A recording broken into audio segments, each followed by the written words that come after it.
بسم اللہ الرحمن الرحیم۔ السلام علیکم۔ آج کی ویڈیو میں ہم بات کریں گے ایٹا کوالٹی چیکنگ کے حوالے سے کہ یہ ایٹا کوالٹی چیکنگ کیا ہوتی ہے۔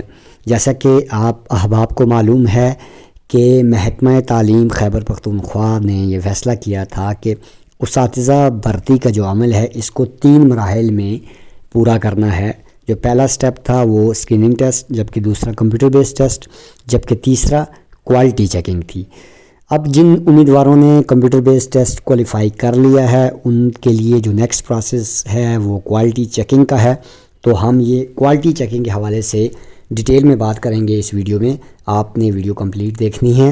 اس میں ہم یہ دیکھیں گے کہ ایٹا کوالٹی چیکنگ کیا ہوتا ہے، اس کے لیے کون سے ڈاکومنٹس وغیرہ چیک کیے جاتے ہیں، اور کوالٹی چیکنگ میں اوریجنل ڈگریز کا ہونا ضروری ہے یا نہیں، یا ٹرانسکرپٹ یا ڈی ایم سی سے بھی کام چل جائے گا۔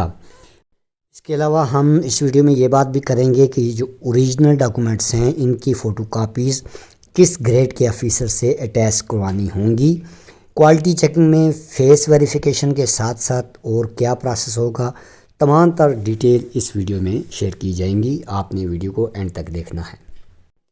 کمپیوٹر بیس ٹیسٹ پاس کرنے والے امیدوار اپنے ساتھ تمام اوریجنل ڈاکومنٹس اور ان ڈاکومنٹس کی تصدیق شدہ کاپیز ساتھ ضرور لے کے جائیں۔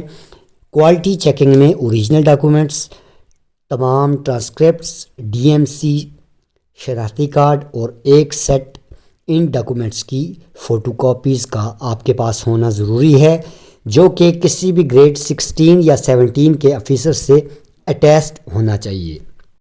یعنی کہ جو اوریجنل ڈاکومنٹس ہیں ان کی جو فوٹو کاپیز آپ لے کے جائیں گے ان کو آپ نے اٹیچ بھی ضرور کروانا ہے کسی بھی 16 یا 17 گریڈ کے آفیسر یا کسی ٹیچر سے۔ یہ بہت ضروری ہے۔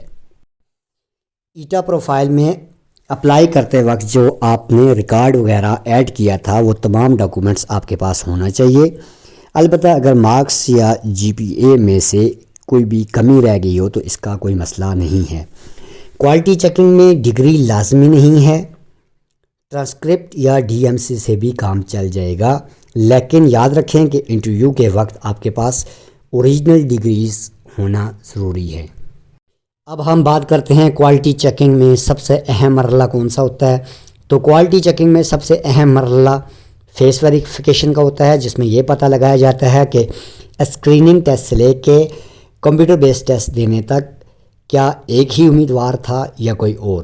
تو اس کے لیے ایٹا پروفائل پکچر چیک کی جاتی ہے اور نادرا شناختی کارڈ کی پکچر وغیرہ چیک کی جاتی ہے تصدیق کرنے کے لیے، اور آخر میں ان امیدواروں کی ٹینٹیو میرٹ لسٹ ایٹا ان کے متعلقہ ڈی ای اوز یعنی ڈسٹرکٹ ایجوکیشن آفیسرز کو بھجوا دیتا ہے۔ اس کے بعد کا مرحلہ یہ ہوتا ہے کہ متعلقہ اضلاع کے ڈسٹرکٹ ایجوکیشن آفیسرز ان کامیاب امیدواروں کے انٹرویو کے لیے ان کو بلاتے ہیں، اور ان انٹرویوز میں ان کے اوریجنل ڈاکومنٹس چیک کیے جاتے ہیں، اور اوریجنل ڈاکومنٹس چیک کرنے کے بعد پھر ان امیدواروں کی فائنل میرٹ لسٹ تیار کی جاتی ہے، اور اس فائنل میرٹ لسٹ کی بنیاد پر ان کی تقرری ہوتی ہے۔ یہ تھا تمام پروسیس کوالٹی چیکنگ سے لے کے اپوائنٹمنٹ آرڈرز تک۔ تو امید کرتا ہوں آپ کو یہ ویڈیو پسند آئی ہوگی۔ اب ہم آخر میں کوالٹی چیکنگ کے حوالے سے جن ڈاکومنٹس کا میں نے ذکر کیا ہے ان ڈاکومنٹس کی چیک لسٹ یہاں پہ ویڈیو میں آپ کی اسکرین پر آپ کو شو ہو رہی ہوگی۔ اس چیک لسٹ کو بھی آپ دیکھ لیں، ان میں تمام تر ڈیٹیل موجود ہیں۔ یہ تھی آج کی ہماری ویڈیو جس میں ہم نے کوالٹی چیکنگ کے حوالے سے مکمل پروسیس کا ذکر کیا ہے۔ آخر میں آپ سے گزارش ہے کہ اگر آپ نے ہمارا چینل سبسکرائب نہیں کیا تو ہمارے چینل کو سبسکرائب کریں، بیل آئیکن کو پریس کریں تاکہ ہر نئی اپڈیٹ ایجوکیشن سے جڑی ہوئی آپ تک بر وقت پہنچتی رہے۔ آپ کا بہت شکریہ۔ اللہ حافظ۔